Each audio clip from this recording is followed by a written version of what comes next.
comics, so thank you so much for giving me a chance to win a VMA award. Yo, Taylor, I'm really happy for you. I'm gonna let you finish. But Beyonce had one of the best videos of all time. One of the best videos of all time.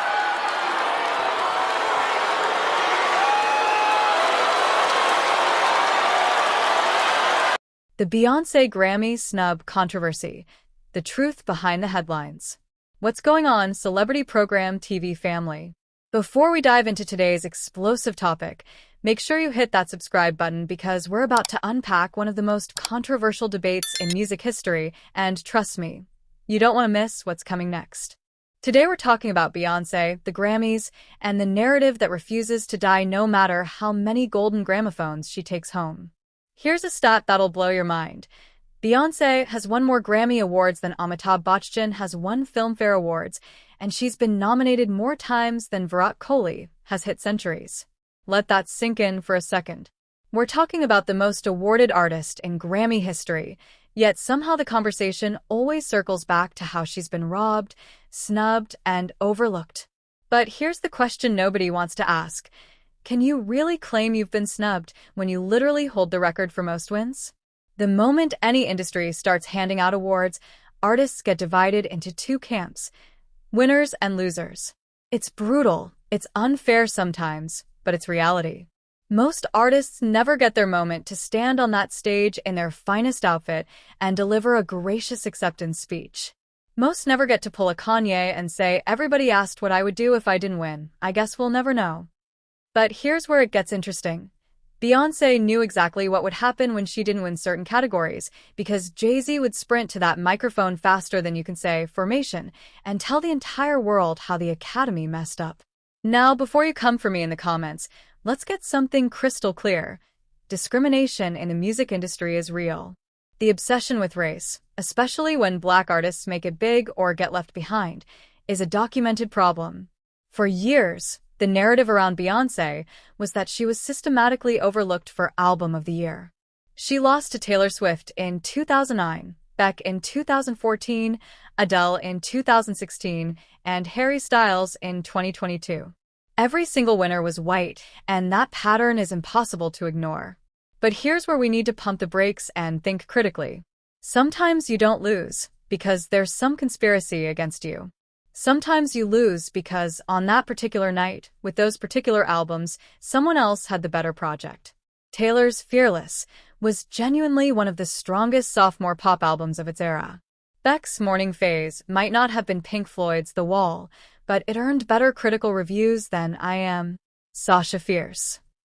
Adele's 25 was her masterpiece, and Hello became a cultural phenomenon that transcended typical pop boundaries. And speaking of Taylor Swift, let's revisit that infamous 2009 MTV Video Music Awards moment because it perfectly encapsulates this whole issue. Taylor won Best Female Video. She's walking to the stage, probably rehearsing her speech in her head, and then boom, Kanye West hijacks her moment. Yo, Taylor, I'm really happy for you, I'ma let you finish, but Beyonce had one of the best videos of all time. The audacity was staggering. Taylor stood there looking like she wanted to disappear, unnecessarily guilty for winning something she earned. But here's the kicker, Kanye almost pulled the same stunt when Beck won for Morning Phase. He walked up behind Beck, got close to the microphone, then turned around and walked back. The audience thought it was a joke. Kim Kardashian was laughing, Jay-Z was smirking, even Beyonce seemed amused. But then Kanye went on one of his Twitter rants, and suddenly nobody was laughing anymore. The man who had front row seats to watch him embarrass other artists got dragged into his online meltdown. If you're still watching, go ahead and hit that subscribe button because we're just getting started, and what comes next will change how you think about this entire controversy. Fast forward to the 2024 Grammys, and Jay-Z is accepting an award. Instead of just saying thank you and walking off, he decides to use his platform to air grievances. "I don't want to embarrass this young lady," he says, referring to his wife, "but she has the most Grammy wins of all time. So even by your own metrics, that doesn't work." Think about that. The most Grammys, never won Album of the Year. That doesn't work. He dropped the mic, grabbed his award, and walked off, leaving everyone to process what just happened. Here's what's fascinating about that moment.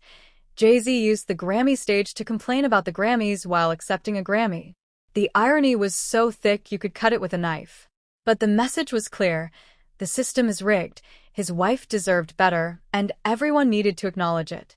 Then 2025 happened. Beyonce finally won Album of the Year for Cowboy Carter. It was well-deserved, even competing against strong projects like Charli XCX's Brat and Chappell Roan's The Rise and Fall of a Midwest Princess. Justice served, right? Case closed? Not quite. The Grammys went a step further and also gave her Best Country Album, beating Chris Stapleton's Higher. That's where things got messy. Look, Higher might have followed Stapleton's established formula, but that formula works. It works beautifully. When an artist perfects their sound and delivers exactly what fans expect at the highest level, that should be celebrated, not overlooked. But the Grammys seemed more interested in making a statement than recognizing pure country excellence. Here's the uncomfortable truth nobody wants to discuss. If we're going to use the snubbed artist narrative, let's be consistent. Logic has never won Album of the Year. Neither has Kendrick Lamar, one of the greatest lyricists of our generation. Madonna, the queen of pop, never took home that particular trophy. Prince, who literally played every instrument and sang every note on some of his albums, never won it either. David Bowie, Marvin Gaye, legends who shaped entire genres, also never experienced that particular victory. The point isn't to diminish anyone's accomplishments or ignore real discrimination. The point is that using Grammy wins as the ultimate measure of artistic worth is flawed from the start. Awards are subjective. They're political. They're influenced by timing, marketing budgets, industry relationships, and yes, sometimes bias. But they're not the definitive judgment on artistic merit. What's particularly troubling about this whole narrative is the selective outrage. When Beyonce wins, the system works. When she doesn't, it's rigged. When Jay-Z takes home hardware, he uses the platform to complain about his wife not getting enough hardware. It's having her cake and eating it too, except the cake is made of golden gramophone statues.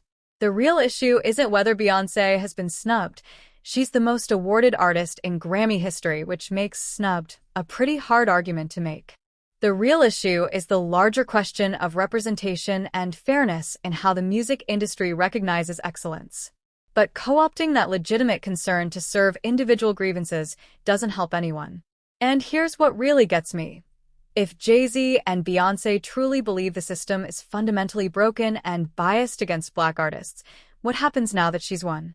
Do they continue fighting for systemic change? Or was this always about getting their piece of the pie? Because if you're going to use your platform to call out injustice, that fight doesn't end when you personally benefit from the system you are criticizing. Make sure you're subscribed because we're always diving deep into these controversial topics that everyone else is afraid to touch. The truth is, every artist faces rejection, disappointment, and moments where they feel overlooked.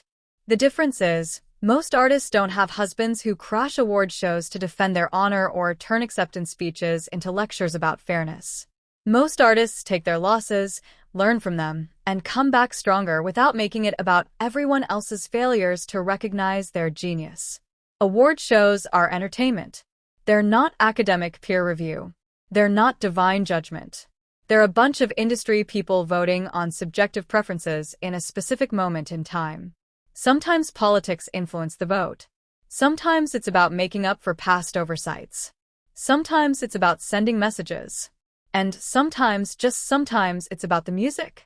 The moment we start treating Grammy wins as the ultimate validation of artistic worth, we've already lost the plot.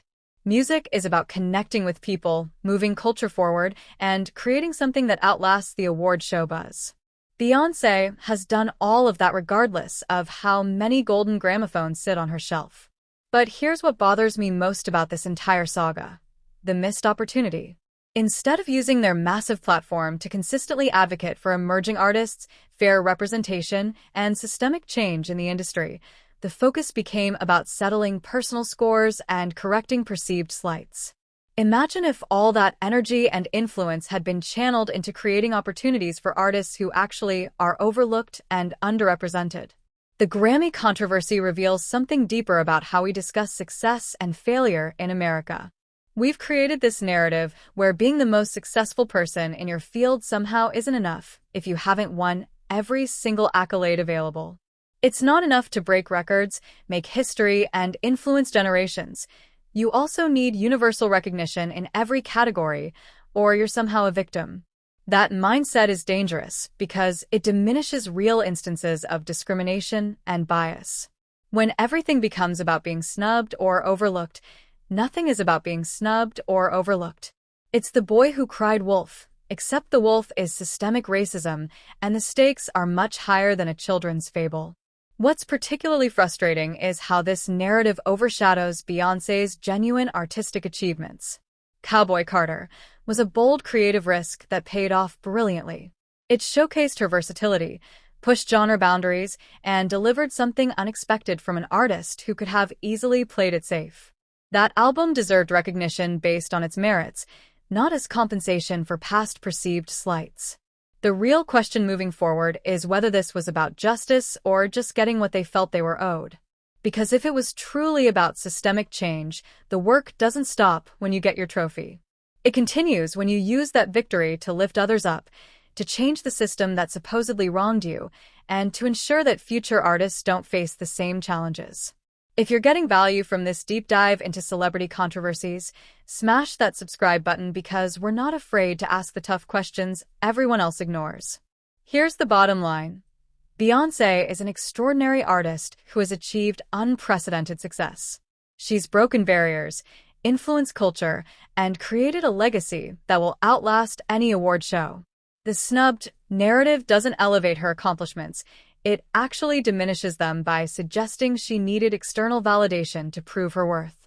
The woman who gave us Crazy in Love, Single Ladies, Formation, and Renaissance doesn't need anyone's permission to be great. She already is.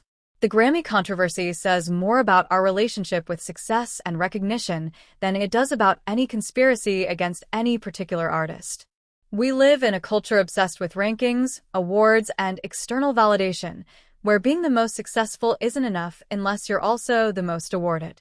That's a recipe for perpetual dissatisfaction, regardless of how much you achieve. But the most important lesson here isn't about Beyonce or Jay-Z or even the Grammys. It's about how we choose to use our platforms and influence. When you have the world's attention, when millions of people hang on your every word, when you can shape conversations and influence change, what do you do with that power? Do you use it to settle personal scores, or do you use it to create opportunities for others who don't have your platform? The answer to that question reveals everything about character, legacy, and what really matters when the cameras stop rolling and the awards are gathering dust on the shelf. Thanks for watching Celebrity Program TV. Make sure you're subscribed for more controversial takes on the stories everyone else is afraid to tell the truth about, and we'll see you in the next video, where we're diving even deeper into the secrets Hollywood doesn't want you to know.